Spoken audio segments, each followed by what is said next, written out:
So what was the title of the talk again?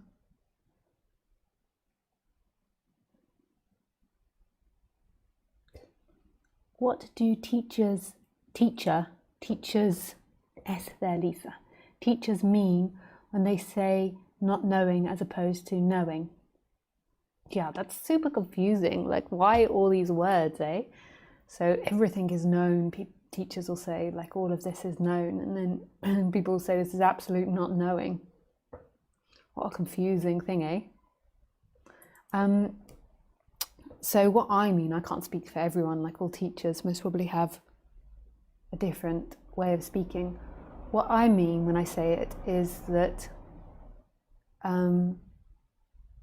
like everything is not knowing, like right here, presence doesn't know things in time.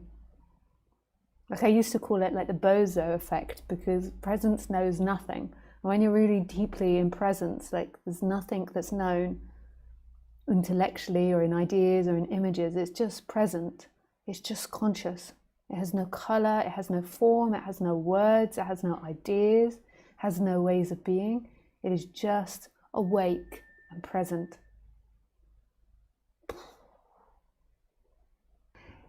When they say it's known, is that everything's known, they're then referring to consciousness. So when you say it's not knowing, they're referring to like beyond the thinking mind, like everything is not knowing.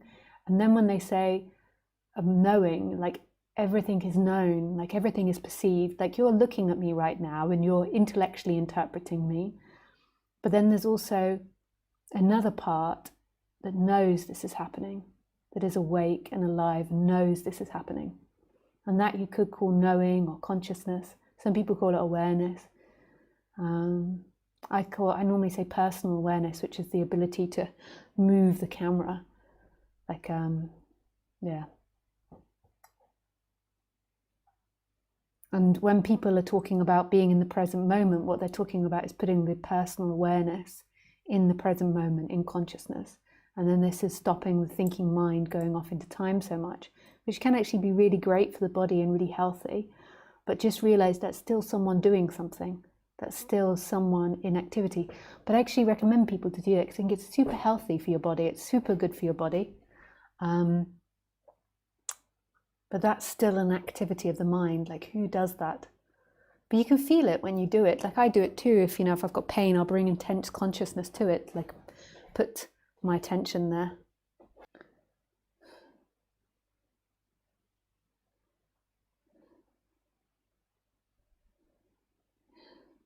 Yeah.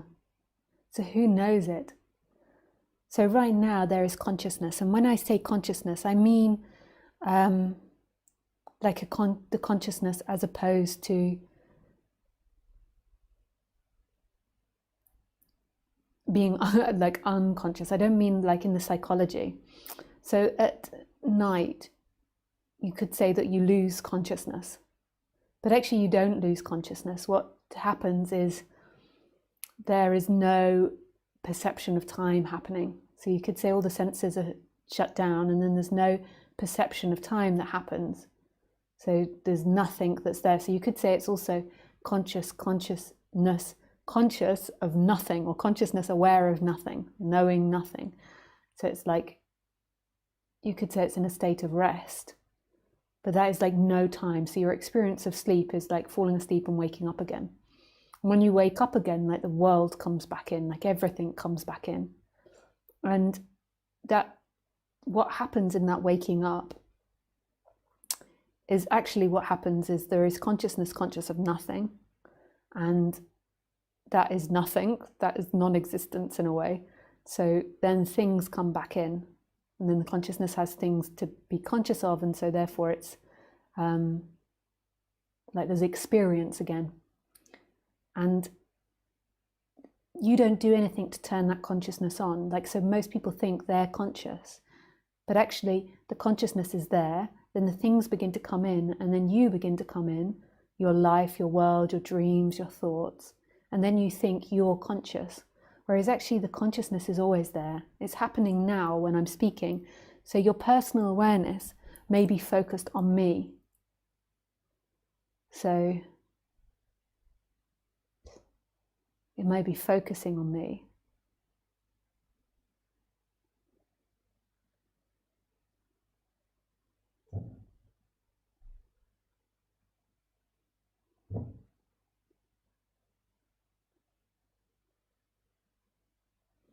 But the actual personal awareness, so the personal awareness is focusing on me, but the actual personal awareness, there is something that's being conscious of it.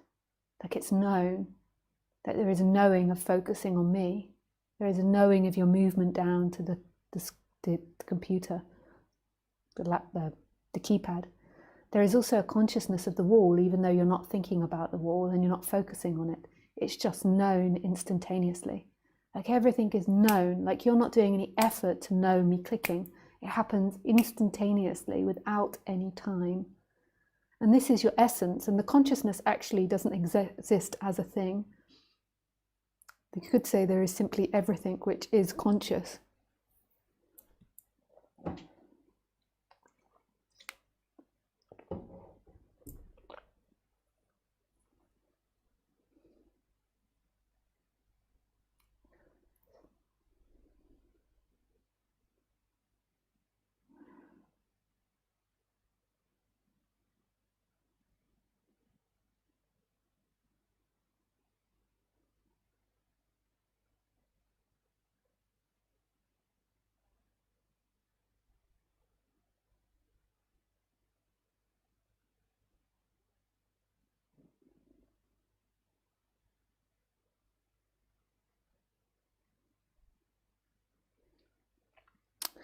And that consciousness is not a thing. It's nothing, nothing, nothing, nothing. Yet it's all things. There's some people even say, which I like, this is a bridge between no thing and everything. Consciousness is the bridge between both worlds. I like that. But it's also not true, it's also words. The only truth of non-duality is presence, is in the present moment, is in the not knowing, which is kind of crazy because it sounds like I'm saying know something and you'll get non-duality. But it's actually in the direct experience of not knowing. Like, and everything is not known here. It's known, it's appearing, but it's also not known. Like your mind projects that I'm something and it makes me into a form. I'm good, I'm bad, I'm right, I'm wrong, I'm liked, I'm not liked, I'm happy, I'm sad. And then you think you know me, but actually beyond that thinking mind, there is just mystery. It's absolutely not known. You don't know what I am, you don't know where I came from, you don't know what I'm doing. I just am.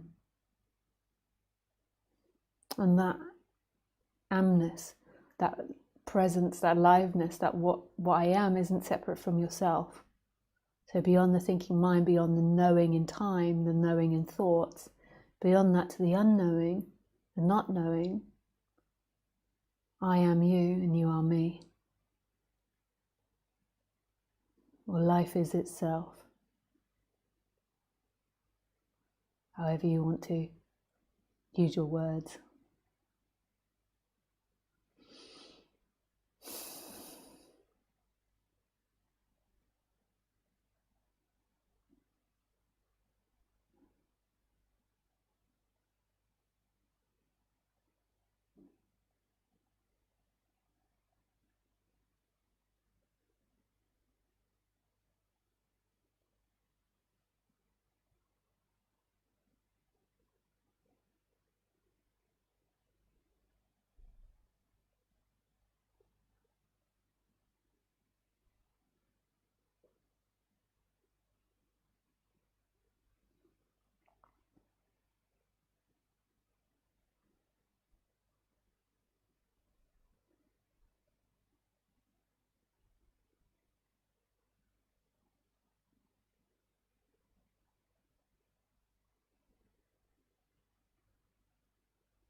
So when you're identified with the mind and with the body, then there's seeking that arises. Like, so when you're identified with something, then there is a sense of lack that arises because it's not true.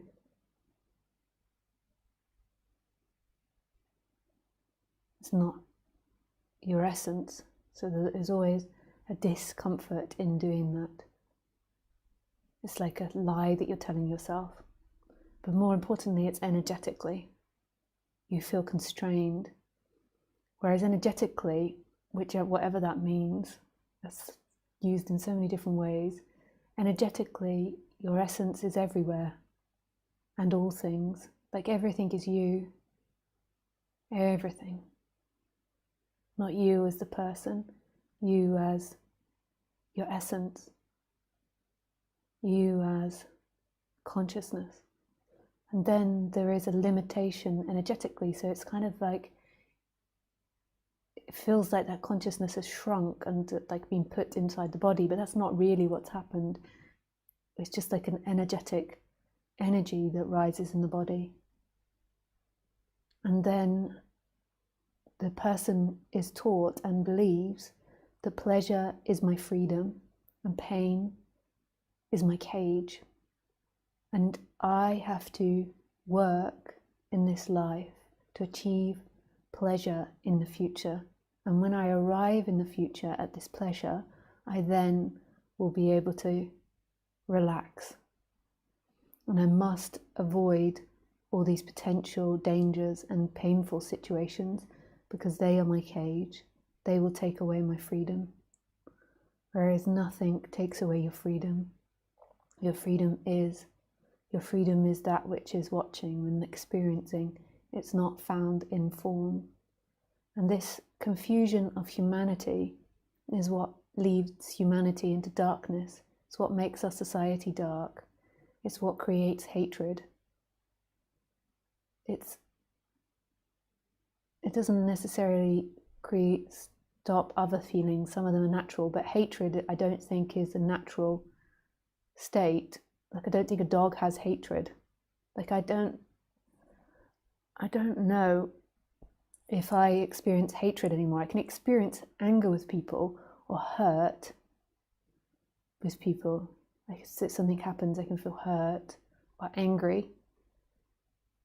But hatred is... There's dogs that she doesn't get on with, Khaleesi, but I don't think she hates them. Like, hate is...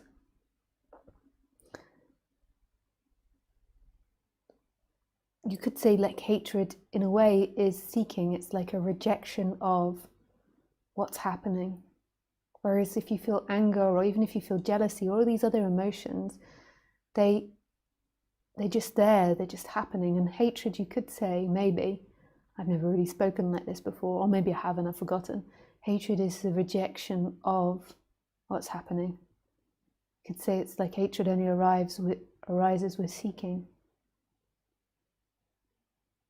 Like that you need this stuff, and if you don't get it, you hate others for not giving it to you. And if you get certain things, you hate others, or you hate life for giving you that. It's like a rejection, the essence of it. Now, it's not anger. Like, I can feel anger with people, you know, like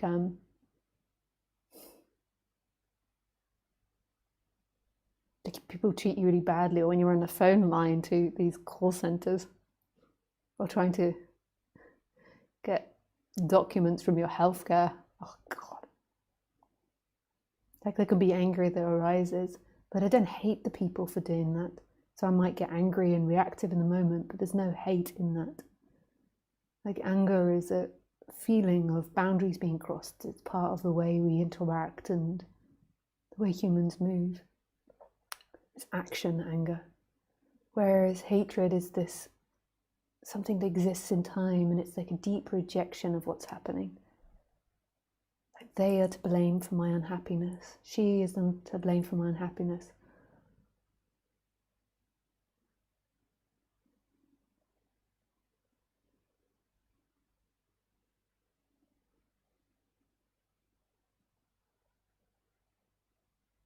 I just suddenly felt touched then. I just suddenly felt like someone just came to mind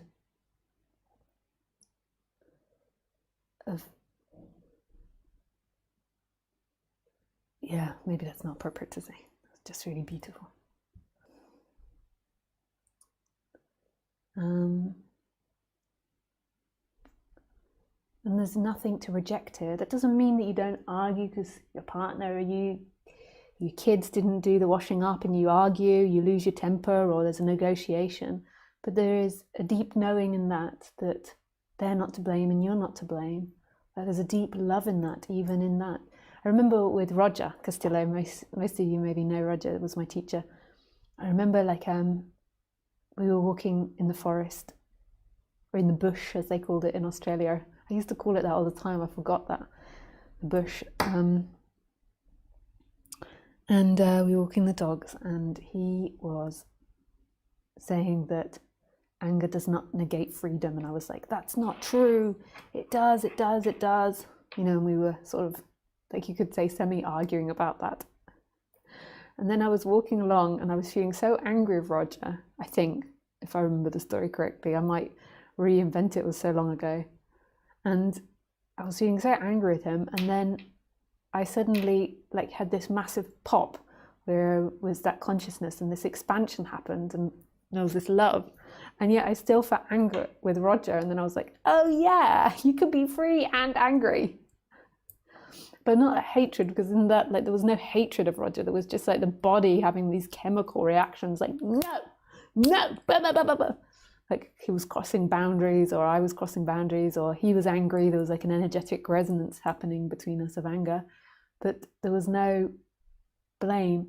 And what he was saying at the time, which is really true, is that most of the time when most people, when they're angry with someone or they're angry with themselves, they also experience hatred. So they also experience this rejection of it, this blame, this guilt, this shame. And they can't untangle that. So they've only ever experienced anger with this deep sense of hatred. So it doesn't make sense, which is maybe the case for me when I was arguing with him. And I even remember him arguing, I think, with Ramesh about this, saying you can't experience fear and be free. You can't experience anger and be free. Which he then ate his hat, just like I ate my hat. That often happens to us. We all have to eat many hats in our lifetime.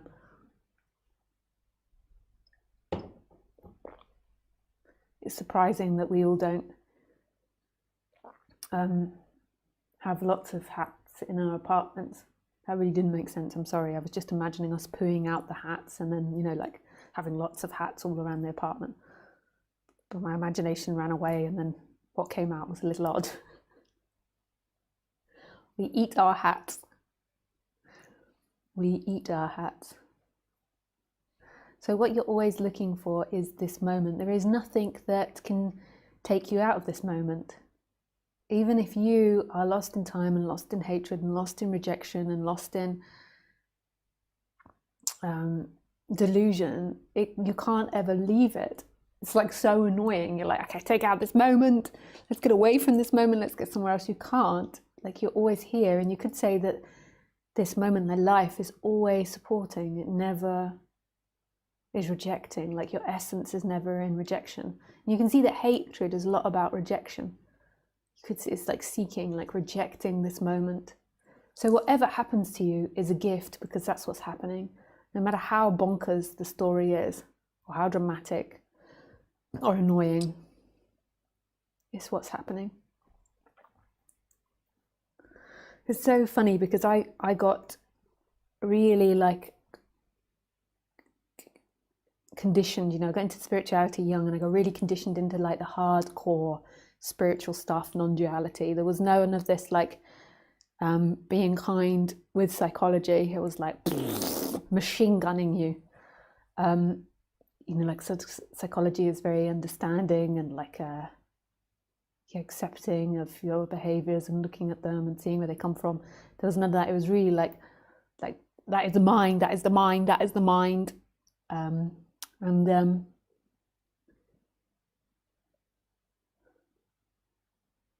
And I most probably present this stuff less extreme on the internet, but or maybe I do present it extreme enough, but really there's nothing that can take away your freedom.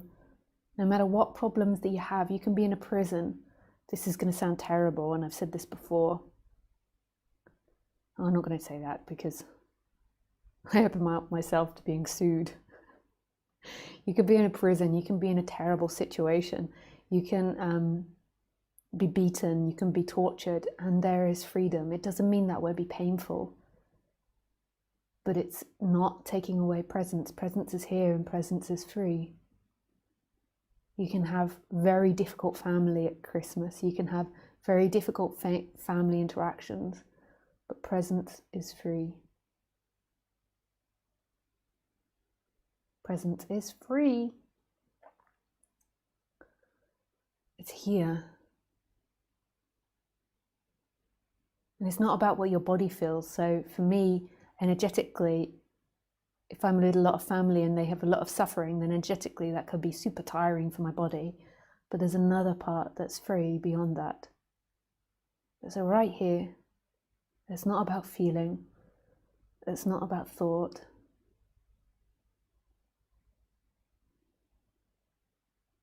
This total emptiness.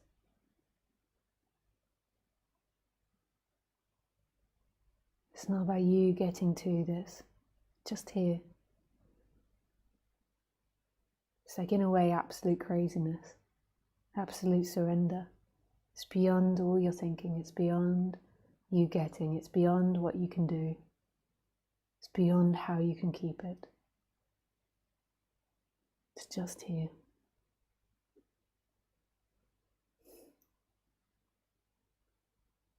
Nice. Nice, nice, nice.